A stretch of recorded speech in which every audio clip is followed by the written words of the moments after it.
This is what happens to backstabbers. You ruined everything. That deal was mine. You can't do this. That was a billion-dollar deal. The deal is gone, and so are you. They poured red wine on the billionaire CEO in front of 300 guests, laughed like they had just won the room, and then watched the $1 billion deal vanish before dessert.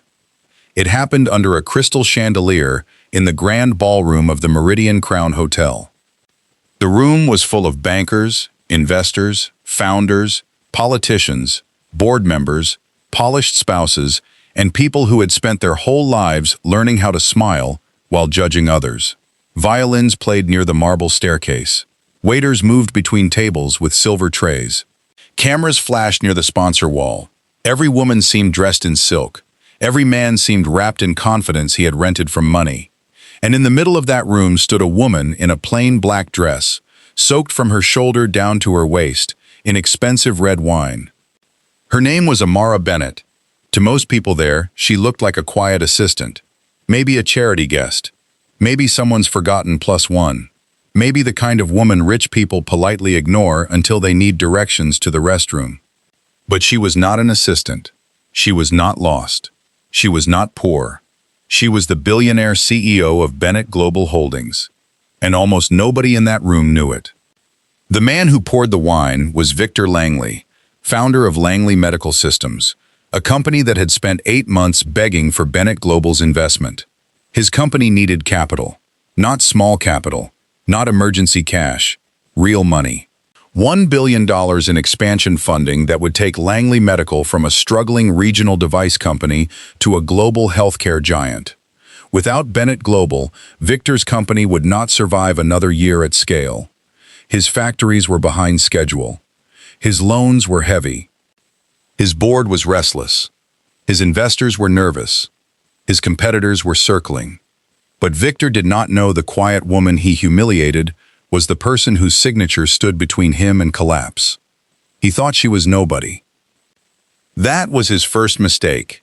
His second mistake was laughing after the wine hit her dress.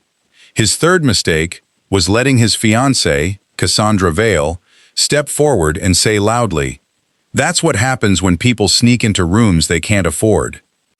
The words traveled across the ballroom. A few people gasped. A few looked away. Many watched, hungry for drama, but too cowardly to stop it. Amara stood still. Red wine dripped from her sleeve onto the polished floor. Her hair was pinned neatly, though one curl had fallen near her cheek. Her face was calm, but her eyes had changed.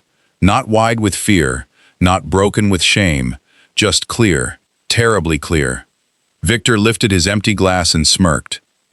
"Maybe next time," he said. "You'll remember that private founder dinners are not community charity events." Cassandra laughed.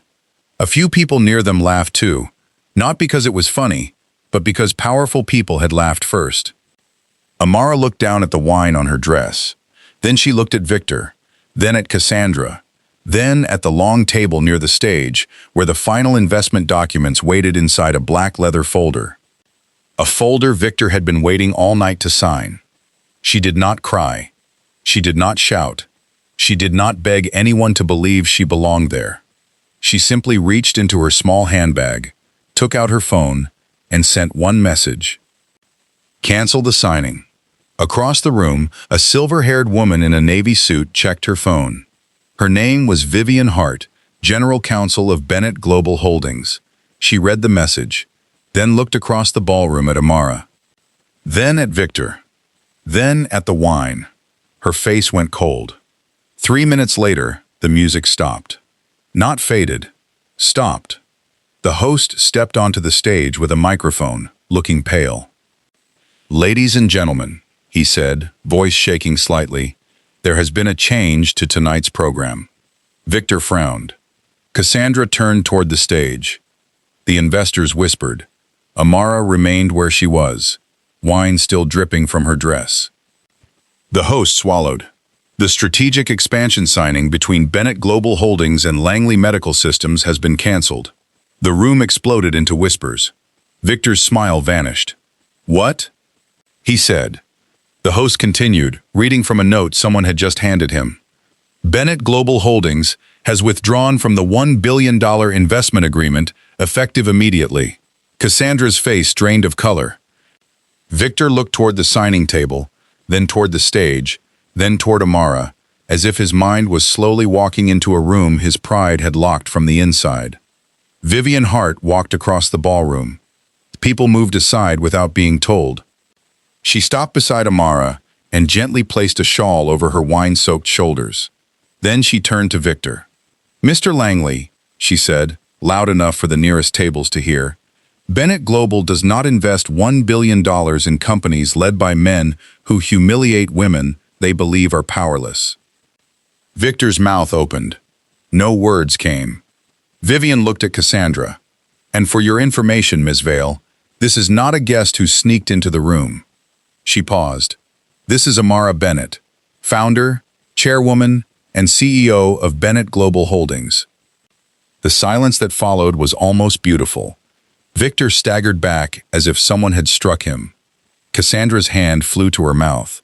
At the far tables, board members stood. Phones came out. Investors began whispering urgently. And Amara, still covered in wine, finally smiled. Not because she had been hurt, because they had just revealed themselves before the money could be trapped beside them. "Before I continue, tell me where you are watching from tonight. And if you have ever been humiliated by people who did not know your real value, stay with this story, because sometimes the person they pour wine on is the person holding the pen that can erase their entire deal." Amara Bennett was not born into the kind of wealth she later controlled. She was born in a small apartment above her mother's pharmacy in Charleston, South Carolina. The apartment had thin walls, old pipes, a kitchen table with one uneven leg, and a window that looked down on the alley where delivery trucks unloaded medicine every Tuesday morning. Her mother, Evelyn Bennett, was a pharmacist. Her father, James Bennett, was a mechanic who could fix anything except his own tiredness. They worked hard. Not the kind of hard people use in speeches, real hard. The kind that leaves hands rough, backs sore, and dinner quiet because everyone is too tired to pretend the day was easy. Amara grew up sweeping pharmacy floors, labeling shelves, counting receipt rolls, and watching her mother explain medicine to people who could not always afford it. Evelyn never rushed poor customers. She would lower her voice, write instructions clearly, and sometimes slip a few dollars into a bag when an older person was choosing between pills and dinner. "Dignity," her mother used to say, "is medicine too." That sentence never left Amara. Her father taught her another lesson. People show you who they are when they think you can't help or hurt them. He said it after a wealthy customer spoke rudely to him at the repair shop, then suddenly became polite when he learned James knew the owner. Amara was 16 then. She watched her father wipe grease from his hands and smile sadly. "Remember that, baby. Some folks don't respect people. They respect consequences." Years later, in the Meridian Crown Ballroom, covered in wine, Amara would remember that sentence clearly. She was brilliant in school, but quiet. Not shy exactly. Watchful. She studied people the way other children studied television. She noticed how teachers treated rich parents differently, how bankers spoke to her mother when she requested business credit, how suppliers smiled at men more quickly, how people underestimated women who did not dress their intelligence loudly. Amara went to college on scholarships, part-time jobs, and stubbornness. She studied healthcare administration, finance, and supply chain management. She was fascinated by the broken systems behind medicine. Not the doctors, not the nurses, not the patients. The hidden machinery.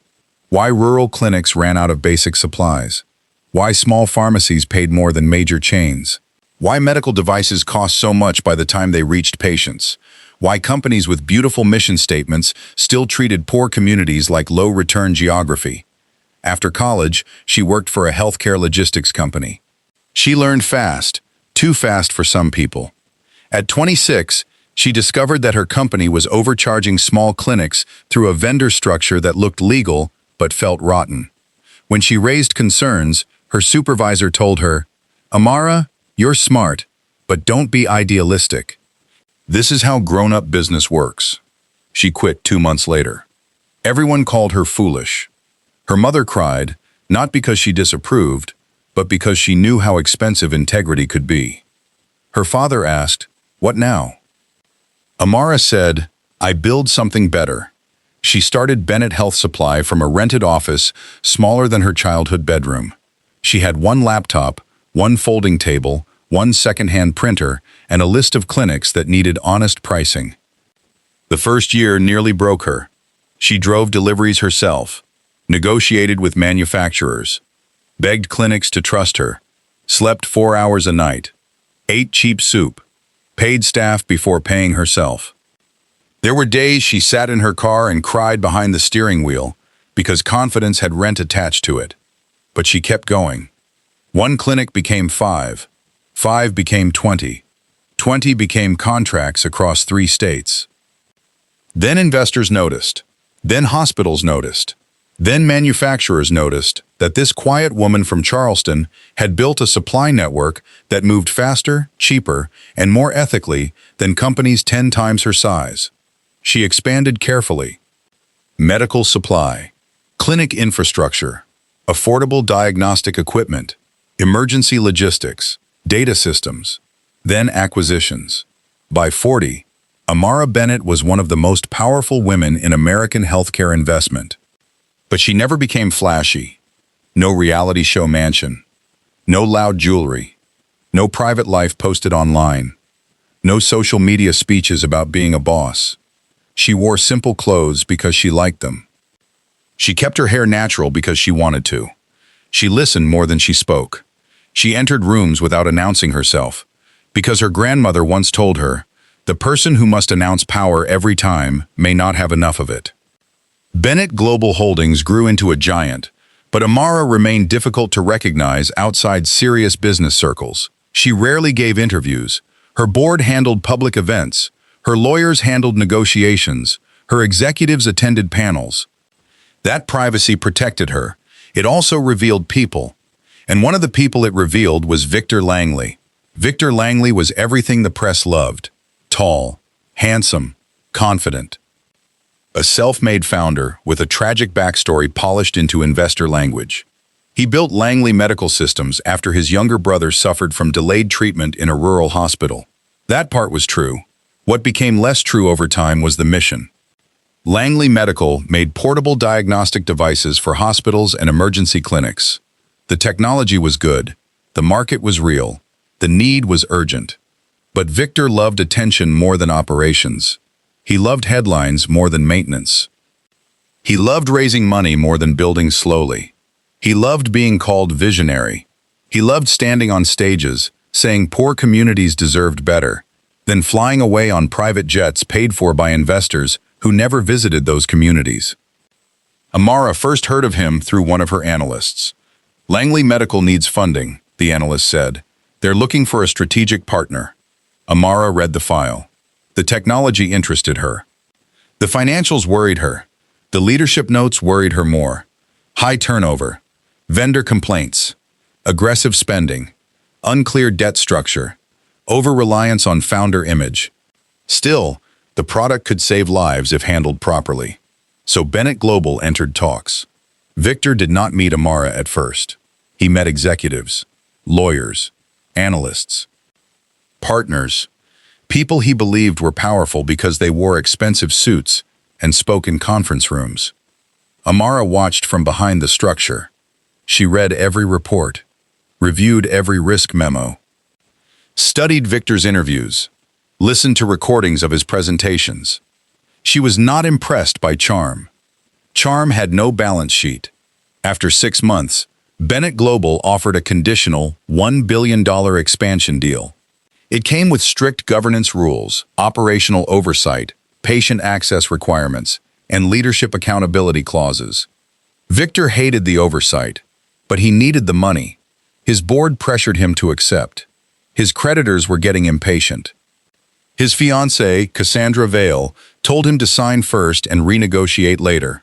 Cassandra came from money, real estate money, hotel money, country club money. She had known polished rooms all her life and believed people outside them existed mainly as staff, customers, or stories for charity events. She did not work at Langley Medical officially, but she influenced Victor heavily.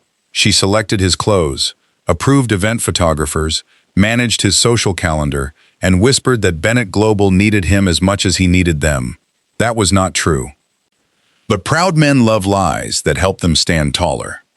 The Meridian Crown dinner was planned as a celebration before the signing. A private founders' dinner. 300 guests. Press photos before the meal. No full media inside. Investors, board members, potential partners, hospital leaders, and wealthy donors. Amara decided to attend quietly. Vivian warned her. Victor Langley does not know who you are by sight. I know. Cassandra Vale definitely does not. I know. Vivian studied her. Are you testing the room? Amara smiled. I am listening to it. Vivian sighed. Your grandmother would approve and terrify me. Amara wore a simple black dress, low heels, and her mother's small pearl earrings. She carried a plain handbag and arrived without security beside her, though two Bennett Global security people were already in the ballroom, dressed like ordinary guests. Her seat was not at the main table. That was intentional. She wanted to see how people acted when they thought she was unimportant. The first hour told her plenty. At the cocktail reception, one investor asked if she was with catering because she stood near the service entrance while texting Vivian. A hospital executive interrupted her twice while she was speaking to a junior doctor, then walked away when he realized he did not know her. Cassandra brushed past her without saying, "Excuse me." Victor shook hands with everyone around her and skipped her entirely. Amara did not mind. Not yet. Rudeness was information. But as dinner went on, information became warning. Victor gave a speech before the meal, talking about compassion, access, rural health care, and serving people who are too often invisible. The word invisible made Amara look down at her plate. People like Victor loved invisible people from stages, not always at tables. During dinner, Amara sat beside a young engineer from Langley Medical named Priya Shah. Priya looked exhausted, nervous, and too honest for the room. "You work with Victor?" Amara asked. Priya nodded carefully. "Engineering support. How is the device rollout?" Priya hesitated. That hesitation told Amara more than the answer. "We're working hard," Priya said. "That is not what I asked." Priya looked at her then. Really looked. Maybe she sensed something. "The technology is strong," Priya said quietly. "But timelines are being forced. Field testing needs more time. Some of us have concerns." Amara's face did not change. What kind? Battery reliability in high-heat clinics, calibration drift after transport, training gaps, nothing impossible. But if rollout scales too fast, patients could be affected. That sentence chilled Amara. Patients could be affected. At the main table, Victor was laughing loudly with Cassandra's friends. Amara asked, "Have these concerns been reported?" Priya swallowed. "Yes." "To whom?" "Leadership." "And?" Priya looked down. "They said Bennett's money requires confidence." Amara felt something cold settle inside her. Number, Bennett's money required truth. Before she could ask more, Cassandra appeared beside their table. She looked at Priya first. "Priya, Victor needs you near the demo display." Priya stood quickly. "Yes, Ms. Vale." Then Cassandra looked at Amara. Her gaze moved from the simple dress to the plain handbag to the modest earrings. "You're in Priya's seat?" she asked. "No." Cassandra frowned. "I don't recognize you." Amara smiled politely. "That happens." Cassandra did not like that. "These tables are assigned." "Yes." "And you are?" "Elena Brooks," Amara said. It was her middle name and her mother's maiden name, used often when she traveled quietly. Cassandra's smile sharpened. "Interesting. And who invited you?" "Bennett Global." Cassandra laughed lightly. "That's broad." "It is." Cassandra leaned closer. "Well, Elena, enjoy the dinner. Just don't wander near the signing table. Tonight is very important for people who actually built something." There it was. The first blade. Amara looked at her calmly. "Thank you for the advice." Cassandra smiled. "I'm generous that way." She walked away. Amara texted Vivian. Delay signing until after dinner. Need review. Vivian replied, Already worried? Amara looked at Victor laughing on stage, while Priya stood near the demo area with fear in her eyes. She typed, Yes. The wine incident happened 30 minutes later. A donor near the main table asked a question about rural pricing. Victor gave a smooth answer that avoided the real issue. Amara raised her hand from the side table. The room turned slightly. Victor paused. Yes? Amara stood. Will Langley Medical accept binding price caps for clinics serving low-income rural communities as part of the expansion? A murmur moved through the ballroom. Victor smiled, but his eyes hardened. That's a very specific question. It is. And you are? Elena Brooks. Cassandra, seated near him, laughed softly and whispered something. Victor's smile widened. Well, Ms. Brooks, these matters are complex. We cannot run $1 billion medical expansion on feelings. A few people chuckled. Amara stayed calm. I asked about binding price caps, not feelings. The chuckles stopped. Victor's jaw tightened. Access is part of our mission. Mission language is not contract language. That did it. Cassandra stood. Perhaps you should let the actual negotiators handle this. Amara looked at her. Are you one? Cassandra's face flushed. Victor stepped down from the small platform with his wine glass in hand. Every eye followed him. He walked toward Amara slowly, smiling like a man about to entertain a room. You know, he said, there is always someone at these dinners who confuses moral performance with business intelligence. Amara said nothing. He stopped in front of her. You want to talk about access? Let me explain access. Access begins when companies like mine build technology people like you could never create, fund, or scale. People like you. Cassandra smiled. Amara looked directly at him. And companies like yours fail when founders confuse arrogance with readiness. The room gasped softly. Victor's smile vanished. Cassandra said, Victor, don't waste time. But Victor was already angry. Not out of control. Worse. Performative. He lifted his glass slightly. Maybe this will help cool the lecture. Then he tipped the wine onto Amara's shoulder. Not accidentally, not a spill, a choice. Red wine spread across her black dress. The room froze. Victor smirked. Cassandra laughed. And the $1 billion deal began to die. After Vivian revealed Amara's identity, chaos did not look like shouting at first. It looked like silence. Then sudden movement. Board members checking phones. Langley executives rushing toward Victor. Investors whispering into hands. Cassandra backing away from Amara, like distance could erase memory. Victor kept staring. No, he said finally. Vivian's eyebrow rose. No? Victor pointed at Amara. She's not Amara Bennett. Amara tilted her head. Victor looked around desperately. I've seen pictures. She doesn't look... Like what? Amara asked. The question trapped him. Like a billionaire? Like a CEO? Like the kind of woman worth respecting before he knew her name? Victor's mouth closed. Vivian opened her folder. Mr. Langley, Bennett Global Holdings hereby withdraws from the proposed strategic expansion agreement due to leadership conduct concerns, material governance risk, and newly surfaced operational safety concerns requiring further review. Victor looked confused. Operational safety? Amara turned toward Priya, who stood near the demo table, pale and shaking. Ms. Shah, Amara said gently, you are protected if you speak truthfully. Priya looked at Victor. His face darkened. Then she looked back at Amara. And in front of 300 guests, she said, the rollout timeline is unsafe. The room erupted. Victor shouted, Priya! Vivian raised one hand. Do not intimidate her. Priya's voice shook, but she continued.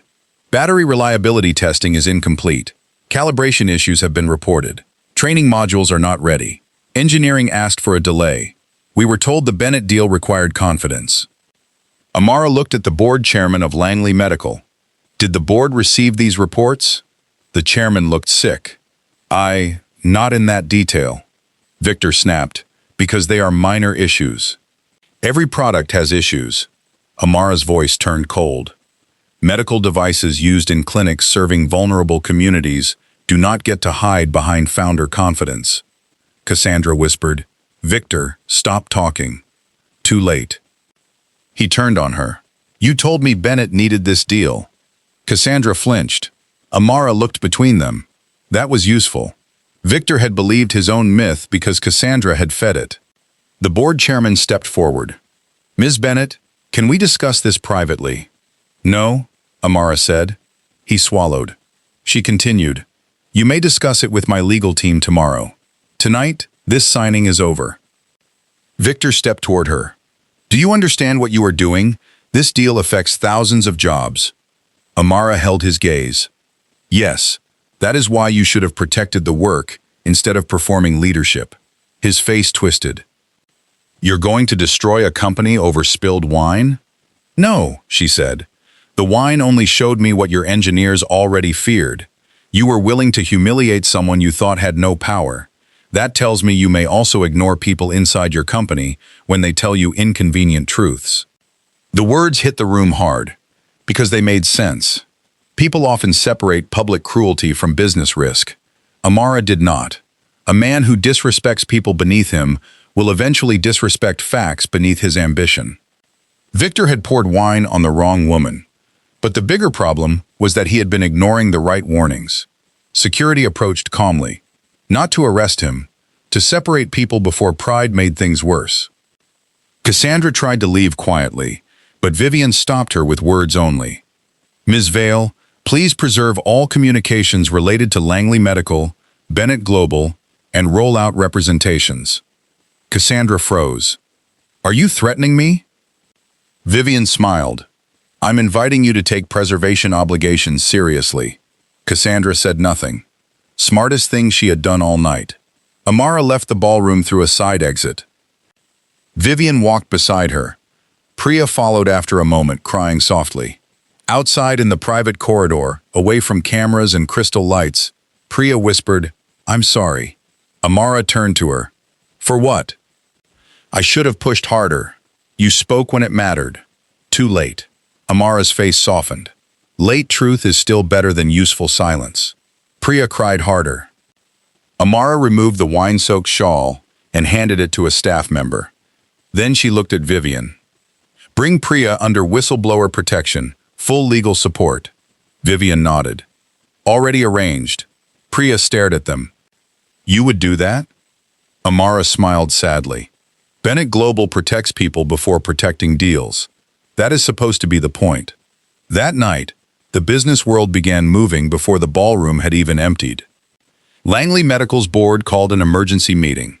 Investors demanded explanations. Creditors froze conversations. Journalists heard rumors, but not the full story. By morning, the headline was everywhere. Bennett Global withdraws from $1 billion Langley Medical deal amid leadership and safety concerns. The wine humiliation leaked later. Of course it did. Not from Amara, from guests who had filmed pieces on their phones. A blurry video showed Victor tipping the glass.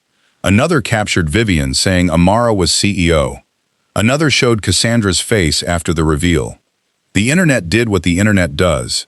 Some people were outraged. Some entertained. Some tried to defend Victor by saying one mistake should not destroy a deal. But inside the serious business world, people understood. It was not one mistake. It was a window. Bennett Global launched a full review of Langley's technology concerns. Other partners paused. Regulators began asking questions. Hospitals delayed orders. Langley Medical's board placed Victor on administrative leave within 2 weeks. He issued a public apology. It was polished. Too polished. I deeply regret an unfortunate interaction at a private event. Amara read it once and closed the statement. Unfortunate interaction. That was what men called humiliation when lawyers edited the truth. Vivian asked if she wanted to respond publicly. Amara said no. Let the audit speak. The audit spoke loudly. Priya's concerns were verified. Not catastrophic. Fixable. But real. The rollout had been rushed to satisfy financing milestones. Engineering warnings had been softened in reports.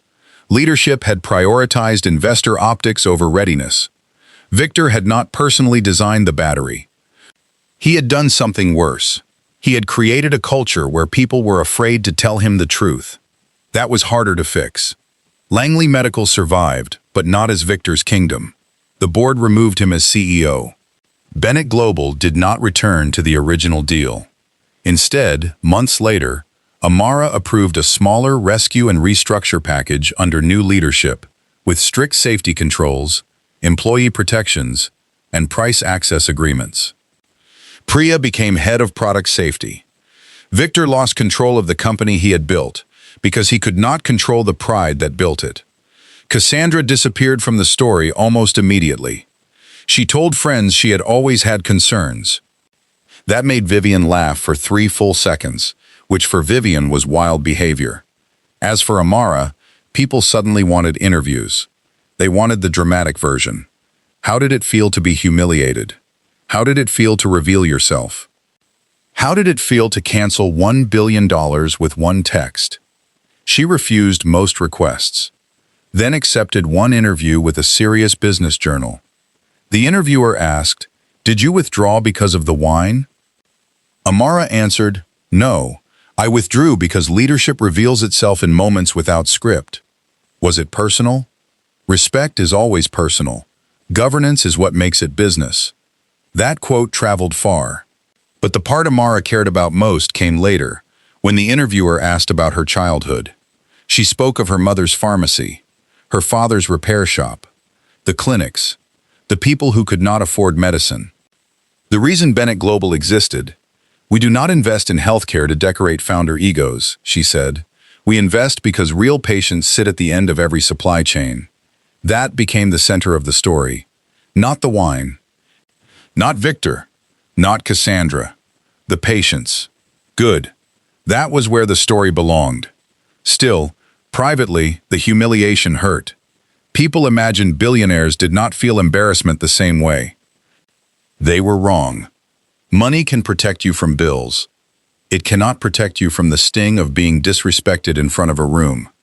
2 weeks after the dinner, Amara visited her mother's old pharmacy building. It had been closed for years, but Bennett Global had preserved it. The shelves were empty now, the sign faded, the back apartment quiet.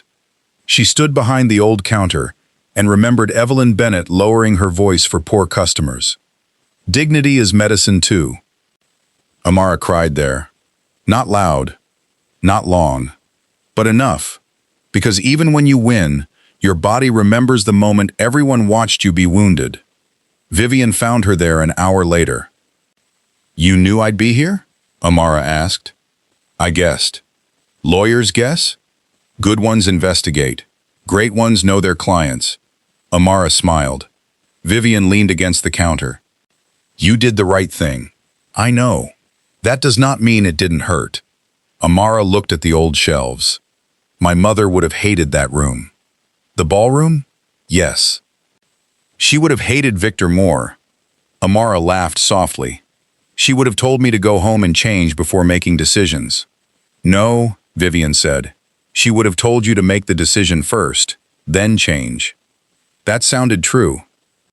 They stood together in the old pharmacy, surrounded by the memory of smaller beginnings and better values. 6 months later, Bennett Global hosted a new healthcare access summit. Not at the Meridian Crown. Not under crystal chandeliers.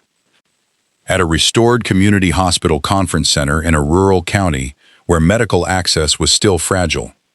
The guest list looked different. Doctors, nurses, clinic managers, engineers, patient advocates, small suppliers, local leaders, some investors, yes, but not the kind who needed gold plates before caring about outcomes. Amara spoke plainly. No dramatic entrance, no hidden identity, no expensive performance. She stood at a wooden podium and said, "Every deal teaches us what we are willing to ignore. We are here because we have decided to ignore less." Priya spoke after her. Her voice shook at first, then strengthened. She explained safety timelines, field testing, and why engineers must be protected when they raise concerns. People listened, really listened. Afterward, an older clinic nurse approached Amara. "I saw that video," she said. Amara braced herself. The nurse continued, "I'm sorry they treated you like that. Thank you. But I'm glad you stopped that deal. We use those devices. My patients don't need rushed machines and proud men." Amara swallowed. No, they don't. That sentence mattered more than every headline. Victor tried to rebuild his reputation. He appeared on podcasts, talked about cancel culture, talked about founder pressure, talked about how one bad moment cost him everything. But people who knew the documents knew the truth. It was not one bad moment. It was a pattern that finally became visible. Years later, he would start another smaller company. Some people would invest, because money has a short memory when profit smells possible. But he never regained the myth fully. Cassandra married a hotel heir and moved into philanthropy, where she spoke often about dignity and leadership. Vivian sent Amara the article with no comment, just 3 dots. Amara replied, "Do not start." Vivian replied, "I am always already started." Life moved on, but the wine dress remained. Amara did not throw it away. She had it cleaned as much as possible, though a faint stain remained near the shoulder. Then she framed a small piece of the fabric and placed it in her private office, not where visitors could easily see it. Under it, she wrote one line from her father. "Some folks don't respect people, they respect consequences." Whenever a deal became tempting but the leadership felt wrong, she looked at that fabric. It reminded her that numbers could sparkle while culture rotted underneath. It reminded her that humiliation sometimes arrives as warning, not only injury. It reminded her to listen to the Priyas before the victors got stages. Bennett Global changed after that. More hidden listening reviews before major deals. More junior employee interviews. More whistleblower protections. More culture audits. Fewer founder worship dinners. Vivian called it the wine clause. Unofficially, of course. If a founder treated low-power people poorly in observed settings, the deal could be paused for leadership review. One young analyst asked, "Isn't that subjective?" Amara said, "So is trusting a founder with $1 billion." The analyst wrote that down. Good. Years after the Meridian Crown dinner, Amara returned to a ballroom again. Different hotel. Different event. This time, she was receiving an award for ethical healthcare investment. She almost declined. Vivian convinced her. "Go," Vivian said. "Do not let one ugly ballroom own all the chandeliers." So Amara went. She wore a deep emerald dress this time. Not because she needed to look richer, because she liked the color. During the dinner, a young waitress accidentally spilled a little water near Amara's plate. The girl panicked, eyes wide, hands shaking. "I am so sorry," she whispered. The table went quiet. Amara picked up her napkin and smiled. "It's only water. You're doing fine." The girl nearly cried from relief. People at the table noticed. Amara hoped they did. Not because she wanted praise, because leadership teaches, even when it thinks it is only eating dinner. Later that night, a young founder approached her. "Ms. Bennett," he said, "I wanted to ask about investment." Amara smiled. "Tell me about your company." He began with revenue, projections, market size, and patents. She listened, then asked, "How do your junior employees tell you bad news?" He blinked. "What? How do people with less power tell you something you don't want to hear?" He struggled. Good. A founder should struggle with serious questions. She gave him her card anyway. "Answer that well before your next pitch." That was how Bennett Global worked now. Not only money, character under pressure. They poured wine on the billionaire CEO in front of 300 guests. Then the $1 billion deal vanished. But the real story is not that Amara Bennett was rich enough to punish them. The real story is that she was wise enough to see what the insult revealed. Victor thought the wine showed her place. It showed his. Cassandra thought humiliation would make Amara small. It made Cassandra visible. The guests thought silence would keep them safe. It made them witnesses. And Amara learned again that her father was right. People show you who they are when they think you cannot help or hurt them. That night, they thought she could do neither. So they told the truth with their behavior. Then consequences arrived wearing a navy suit and carrying a legal folder. If you are listening and you have ever been laughed at in a room where people thought you had no power, hear me clearly. Do not let their ignorance become your identity. Do not rush to prove your worth to people committed to misunderstanding you. Watch them. Listen. Take notes. Let them speak freely if you are safe enough to do so. Because sometimes disrespect is not just pain. Sometimes it is information. It tells you who should not get your money, who should not get your trust, who should not get your labor, who should not get your silence, who should not get the deal. And when the moment comes, you do not need to shout. You do not need to throw anything back. You do not need to become cruel to defeat cruelty. Sometimes all you need is one message. Cancel the signing. Amara Bennett did not save her dignity because she was a billionaire. She saved it because her dignity had never depended on their recognition. The money only made the consequence visible. Today, Bennett Global still invests in healthcare companies. But every major deal carries a question behind the numbers. Who gets ignored here? Who is afraid to speak? Who is being mocked? Who is being rushed? Who is being treated like they do not matter? Because one night, in a ballroom full of powerful people, the most important warning did not come from a financial model. It came from a glass of red wine poured by a proud man who thought the woman in front of him was nobody. He was wrong, and it cost him everything he was trying to become.